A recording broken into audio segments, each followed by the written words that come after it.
Baik, kita berlanjut ke sesi kedua yang akan dibawakan oleh senior kami juga dari Jakarta, Dr.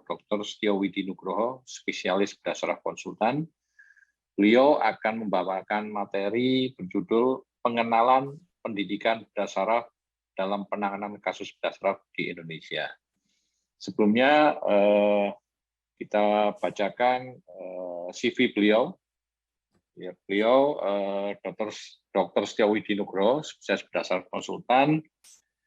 Pendidikan dokter diselesaikan di Universitas Diponegoro Semarang tahun 1988. Spesialis bedah saraf di FK Universitas Padjadjaran pada tahun 1988. Kemudian S3 juga diselesaikan di Fakultas Kedokteran Universitas Indonesia Jakarta. Sekarang beliau adalah sebagai Kepala Departemen Bedah Saraf di FKUI RSCM dan juga Ketua Program Studi Ilmu Bedah Saraf FKUI RSCM sebelumnya tahun 2010 sampai 2017. Saat ini beliau juga sebagai Ketua Kolegium Ilmu Bedah Saraf Indonesia, kemudian juga Wakil Ketua 1 MKKI Ikatan Dokter Indonesia. Jadi, sangat tepat bahwa topik kita kali ini adalah terkait dengan pendidikan bedah saraf yang sangat beliau kuasai. Untuk mempersingkat waktu, kami persilakan, Dok. Mohon Dr. Widi bisa memulai. Terima kasih. Ya, silakan. Baik, terima kasih Dr. Azra. Selamat siang ini. Di sini ada senior kami, Profesor Andi Asadul, ada Dr. Joni selaku Ketua Perhimpunan, rekan kami, dan tentunya para pendengar yang lain, Dr. Hadian selaku Sekretaris Sekjen ya sekarang Perhimpunan. Saya akan mempercepat saja, ini slide-nya cukup banyak, tapi nanti banyaknya gambar, jadi gampang intinya. Saya bicaranya mungkin sedikit lebih cepat, saya akan share. Ya, topik saya memang ini ya. Apakah sudah terlihat Dr. Azra? Iya, Dok. Mungkin diperbesar, Dok. Ya. Benar, matanya saya memperbesarnya adalah, sebentar, begini. Ya, full ya, sudah ya. Kemudian full screen. Ya. Siap, lihat Dok. Ya. Baik. Ya, karena saya selalu Ketua Program Bedah Saraf, kemudian kolegium, jadi dua aspek ini akan kita bahas, mungkin regulasi utama besarnya dan kemudian regulasi tata kelola teknisnya juga sedikit saya singgung, tapi nanti cepat saja. Tadi sudah banyak disinggung Dr. Joni, Dr. Prof. Andi ya selaku bagaimana tata kelola pelaksanaan pelayanan dan kondisi pelayanan, dan saya akan menyinggung dari aspek pendidikan.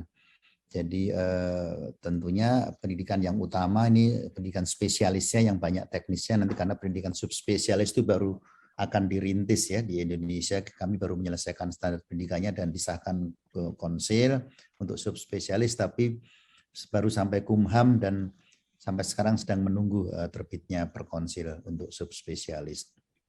Tapi begini, kalau saya selalu merancang dan tadi sudah disinggung banyak oleh Dr. Joni dan Dr. Prof. Andi juga, kalau kita meng-create atau memproduksi SDM, kita harus mengingat landasan utamanya ya. Landasan utama dari pelayanan kesehatan kita tentunya adalah Undang-Undang 45, Undang-Undang Dasar kita 1945, di mana ada dua pasal yang selalu saya kutip. Yang pertama, setiap warga negara itu berhak untuk memperoleh pelayanan kesehatan. Jadi kita harus ingat tuh, menjadi dokter kalau ada pasien datang, yang punya hak adalah pasiennya karena dia adalah warga negara Indonesia. Itu dijamin oleh undang-undang. Kemudian yang nomor dua ini adalah ada satu aspek kewajiban satu negara, ya negara itu bertanggung jawab atas penyediaan fasiankes yang layak, dan ini terjemahkan dalam Undang-Undang Nomor 36 Tahun 2009 tentang kesehatan, yaitu tentunya hak atas kesehatan tadi adalah aman, bermutu, terjangkau. Tadi disampaikan oleh Dr. Joni, pasien safety tadi itu sangat penting ya, jamin oleh undang-undang. Dan Yang bermutu itu tadi yang penyediaan Fasiankes bukan hanya gedung atau alat-alat yang canggih dan lain-lain. Karena yang bermutu salah satunya adalah sangat erat berkaitan dengan profesionalitas dan kualitas nakes oleh dokter ya dokternya. Inilah proses pendidikan itu sangat penting dalam menjamin terlaksananya Undang-Undang Dasar 45 tadi melalui penjabaran di Undang-Undang Nomor 36 di mana dokter yang dididik itu harus bermutu ya. Sehingga penting suatu proses pendidikan itu menjamin bahwa masyarakat yang memiliki hak untuk diobati dan dokter yang mempunyai kewajiban untuk mengobati pasien itu adalah dokter yang baik dan bermutu. Ini tentunya adalah dari landasan filosofis proses pendidikan nasional kita, di mana ini diterbitkan oleh pendidikan tinggi ya kita tahu bahwa undang-undangnya masih bertentangan antara undang-undang pendidikan kedokteran dan undang-undang pelayanan kedokteran, tapi tidak perlu di sana kita berpikir filosofisnya saja ya bahwa di dalam satu proses pendidikan yang di kanannya adalah pelayanannya ada primer, sekunder, tersier ya. Primer, sekunder ini yang dilayani oleh spesialis dan biasanya tersier oleh fellow atau konsultan. Sistem pendidikan di kiri itu ada beberapa aspek, yaitu aspek standar pelayanan oleh Kementerian Kesehatan, standar kompetensi oleh organisasi profesi, ya di sini OP, pengurus pusat maupun kolegium bekerja, dan tentunya oleh Kementerian Kesehatan, dan disahkan oleh konsil, dan tentunya di situ ada aspek standar pendidikan yang melibatkan Kemenristek Dikti sebagai salah satu stakeholdernya, tujuannya untuk menentukan mutu lulusan dan standarisasi kompetensi dalam kerangka kualifikasi nasional Indonesia bidang kesehatan. Ya. Kita lihat ini aspek-aspek yang bekerja ya, dokter spesialis maupun subspesialis. Ada dasar pengembangan penetapan cabang ilmu. Ini kita panjang lebar ini ya oleh universitas tentunya, kemudian diperkuat oleh Undang-Undang 20 nomor 13 tentang pendidikan kedokteran dan Perkonsil nomor 21 tentang bagaimana kolegium itu menetapkan cabang ilmu untuk disahkan oleh konsil. Kemudian dasar penyelenggaraannya tentunya ada Undang-Undang 12 itu tentang pendidikan tinggi ya. Di situ disebutkan ada bahwa pendidikan itu oleh di level lanjut itu ada spesialis dan subspesialis dan diselenggarakan oleh perguruan tinggi bekerja bersama-sama OP, kolegium dan lembaga lain.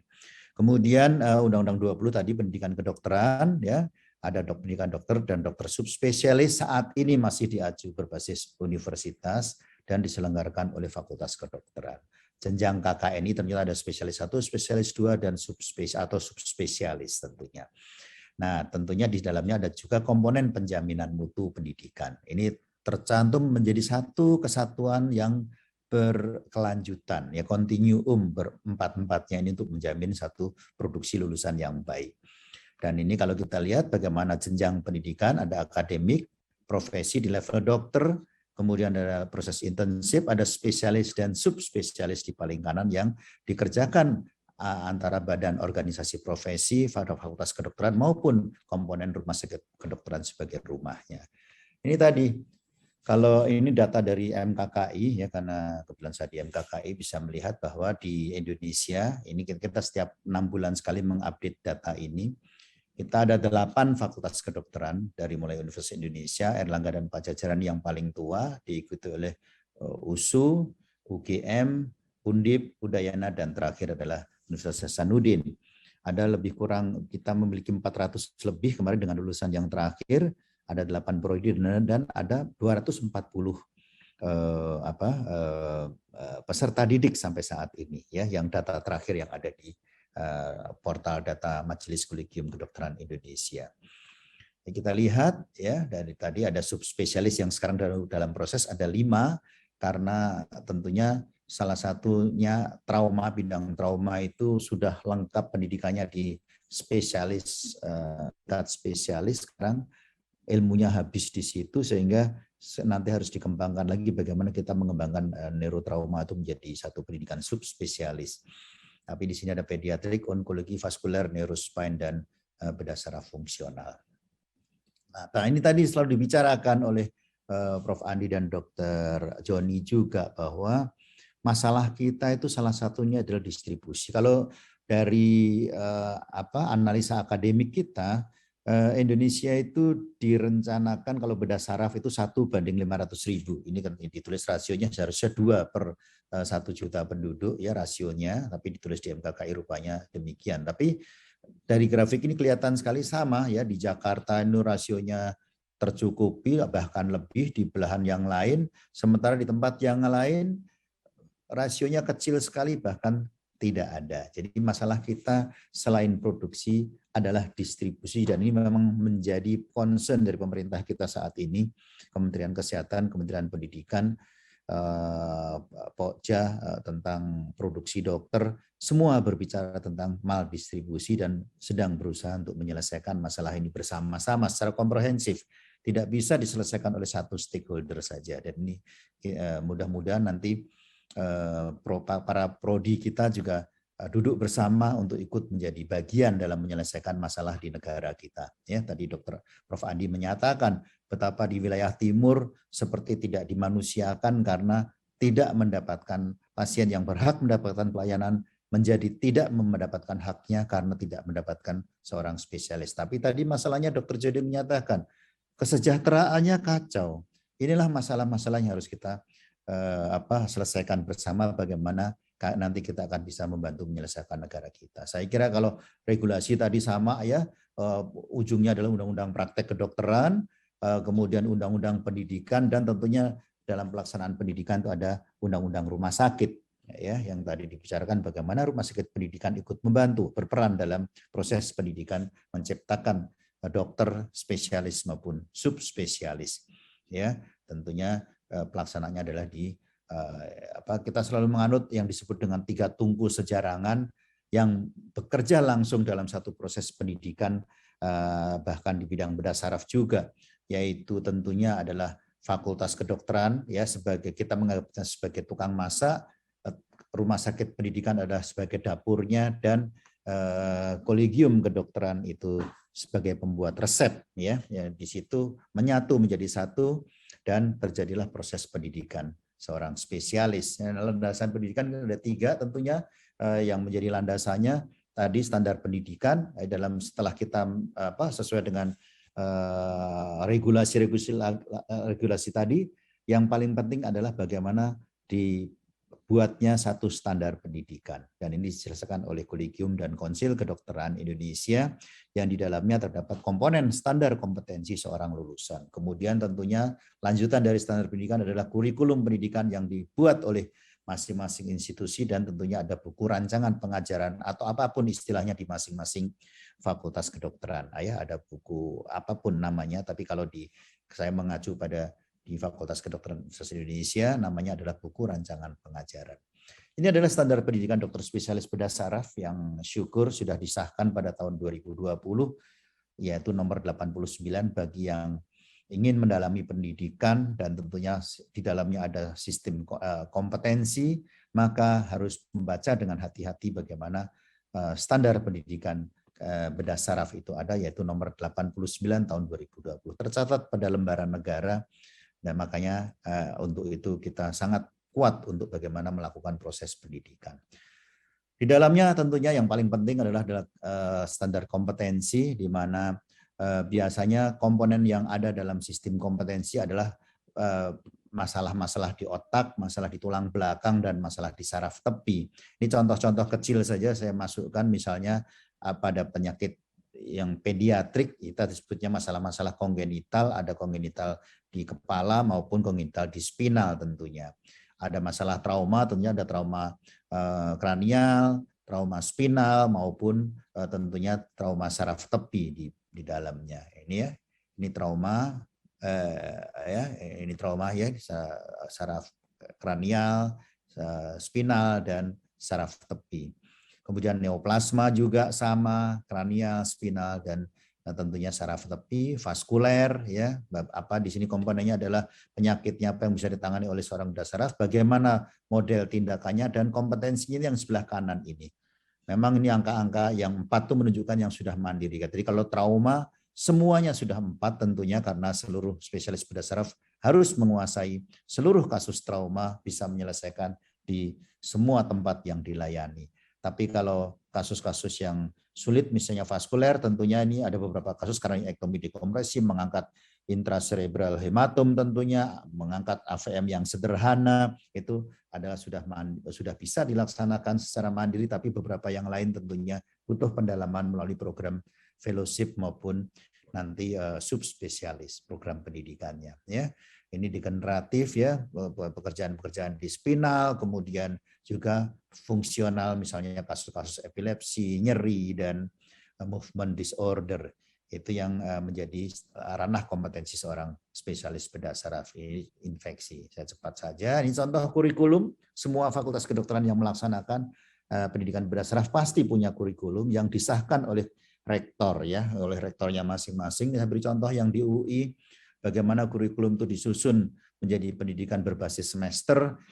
Pendidikan bedah saraf standarnya adalah 11 semester. Paling lama di Indonesia, ya, paling lama di Indonesia sistem pendidikannya, di mana yang diacu adalah 11. Di dunia yang lain, di Korea, di Amerika, di Eropa, rata-rata adalah 12 semester.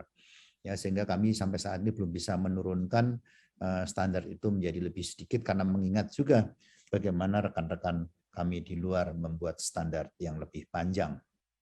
Ini buku rancangan pengajaran, contoh yang saya ambil adalah yang dilaksanakan di FKUI, misalnya modul neurovaskular 1, ada 3 modul, di sini modul prastase atau landasan dasar bedah saraf, misalnya neurofisiologi 1. Ya, ini ada bukunya, semua berbentuk satu buku. Nah, bagaimana pelaksanaannya? Pelaksanaannya biasanya adalah dilaksanakan di rumah sakit pendidikan. Di sini terjadi gabungan antara bagaimana proses pendidikan dan pelayanan. Ya, di situ terjadi sinergi. Dan tentunya tadi pendidikan adalah bagian dari satu sistem pelayanan. Saya kira Dr. Joni tadi menyinggung cukup banyak sekali kendalanya. Ya, kalau pendidikannya tidak dilaksanakan dengan sangat serius, maka pelayanan rumah sakit juga akan menurun dan akan menimbulkan masalah buat rumah sakit. Tentunya komponen ketiga adalah penelitian. Ya, sinergi 3 inilah yang harus diseimbangkan sehingga rumah sakit pendidikan menjadi maju, penelitian menjadi maju, pendidikan berjalan baik, sekaligus pelayanan menjadi maju. Ya, kalau ini tidak ditata dengan hati-hati, maka akan menjadi kontraproduktif dan akan membahayakan orang sakit bahkan. Ya, nah tentunya ini tadi universitas dan rumah sakit itu saling berkaitan. Ini kalau saya beri contoh di rumah sakit RSCM di FKUI, tentunya karena saya di sana dibagi berbagai sistem pendidikan dan pelayanan itu berbagai satu divisi disesuaikan dengan standar pendidikan dan pelayanan kami. Ini struktur organisasinya saya kira cepat saja. Bagaimana prosesnya melalui pasien poliklinik, ini contohnya bagaimana alur terjadinya itu disusun sedemikian rupa di mana presiden akan menyatu dengan sistem tersebut. Sistem pelayanan ini adalah pelaksana pendidikan dan bagaimana staf berperan dalam sistem pelayanan dan pendidikan. Di poliklinik, di kamar operasi, ya, bagaimana ini alurnya, ada proses sebelum operasi, persiapan, bagaimana proses diskusinya, menyertakan semua residen dan konsulen itu menyatukan melalui satu sistem pendidikan. Kemudian bagaimana pelaksanaan dan bagaimana pasca operasi. Semua melibatkan residen dan tentunya konsultannya. Ya, ini contoh kasusnya demikian. Biasanya ya dibuat secara sistematis oleh residen, diakses oleh konsulen dan diputuskan. Kemudian mereka dibuat listing daftar operasi, dan mereka ini adalah gambar bagaimana residen berperan secara langsung ya pada pelayanan, tentunya dengan satu sistem supervisi. Kasusnya dibahas oleh seluruh staf ya, biasanya residen senior, case discussion ya, kemudian ini di pendidikan yang kita sebut dengan case based discussion tentunya. Dan kemudian pre dan post operative assessment. Ya, daftarnya demikian, kasusnya ya semua memakai satu pola log yang harus dikelola dengan sangat baik oleh institusi. Ini pendidikan dalam kelompok kecil di divisi biasanya contohnya, dan bagaimana residen berperan dalam sistem pelayanan langsung di kamar operasi,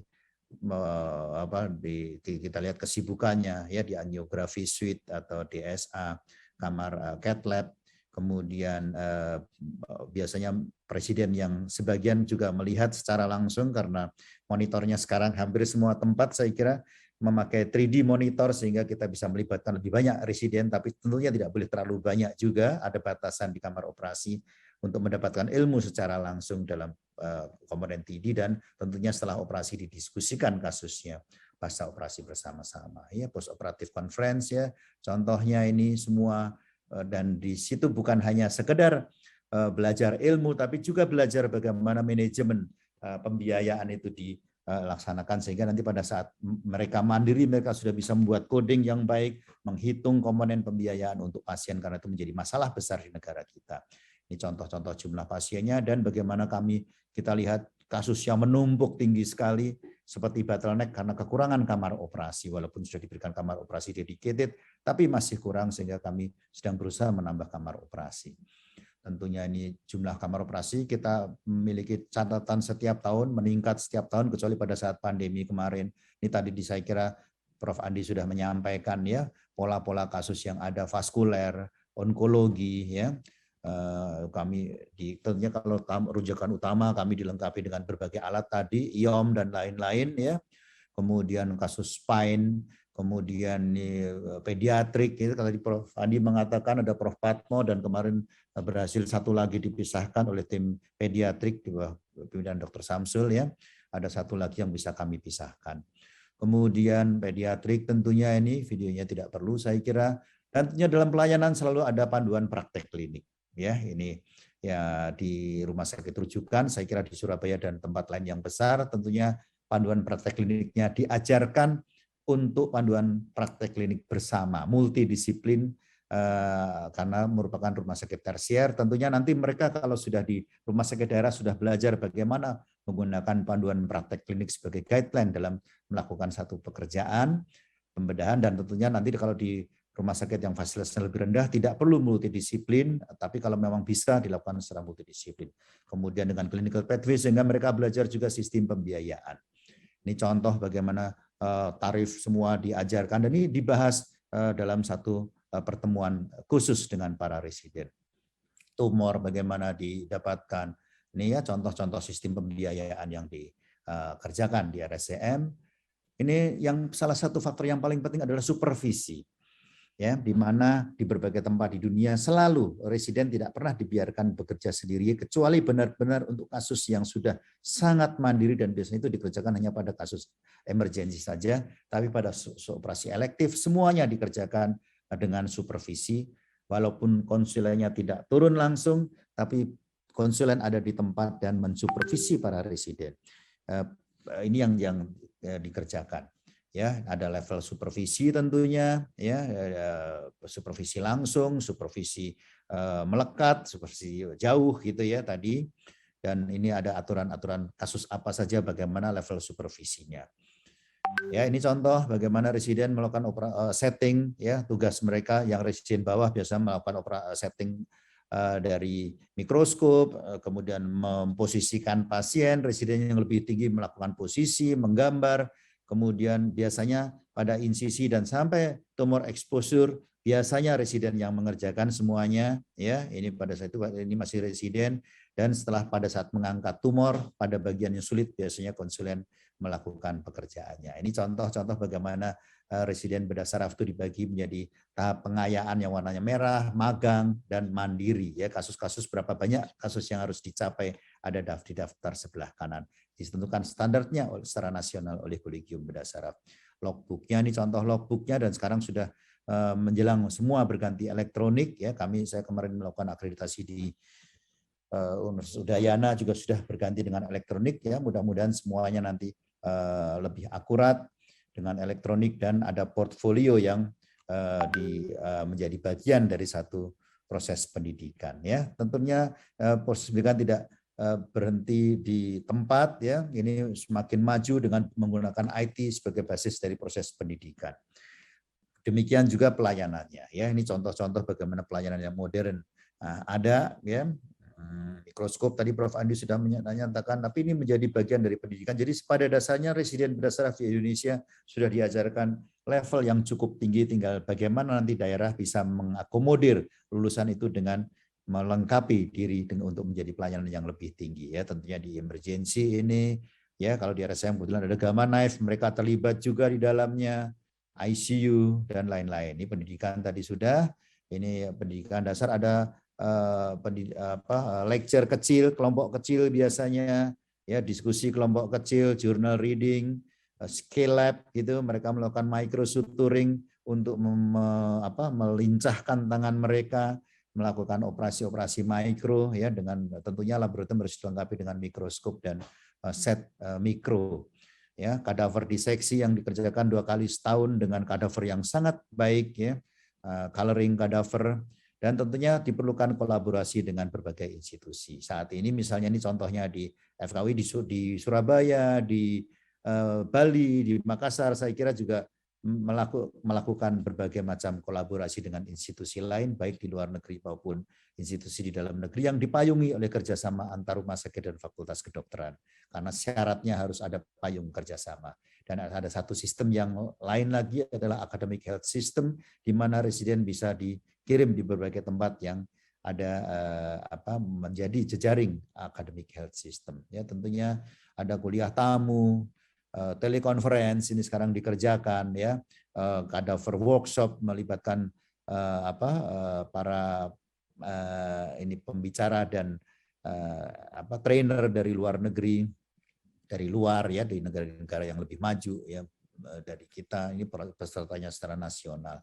Demikian juga dengan penelitian, research ya, jurnal-jurnal, dan saya melihat bahwa di seluruh secara nasional semuanya meningkat dengan sangat baik. Akreditasi merupakan satu hal yang penting, dan kita kalau bisa di beberapa poin yang penting bisa dilihat di sini adalah bahwa dalam proses pendidikan semua harus harus menyesuaikan terus dengan regulasi yang terus berkembang dengan cepat saat ini ya. Seluruh komponen pendidikan di bawah komando kolegium ya, dan program studi tentunya bersama-sama menyesuaikan dengan berbagai peraturan yang ada. Tentunya antara pelayanan dan pendidikan tidak boleh terpisah, ada komponen supervisi, komponen pembiayaan, dan tentunya komponen pengembangan dari staf. Ya, tentunya ini ujungnya adalah bagaimana kita bisa meluluskan lulusan yang sangat percaya diri untuk melayani masyarakat Indonesia tadi. Ya, saya ulang lagi, tujuan akhir kita tentunya adalah memenuhi keinginan negara kita, Undang-Undang Dasar 45 ya, kita melayani hak pasien ya, disatukan seluruh perhimpunan, seluruh kolegium bersama-sama kita untuk tadi supaya tidak terjadi lagi tadi yang disampaikan ketimpangan penyebaran, ketimpangan pelayanan itu terus-menerus sedang diusahakan untuk diarahkan, disamakan ya. Dan tentunya tadi tujuan pendidikan adalah membuat dokter yang bermutu supaya pelayanan itu menjadi aman dan tentunya bermutu dan terjangkau. Saya kira demikian yang saya sampaikan, Dr. Azra, mudah-mudahan bisa memberi manfaat untuk kita semua. Terima kasih. Wassalamualaikum warahmatullahi wabarakatuh.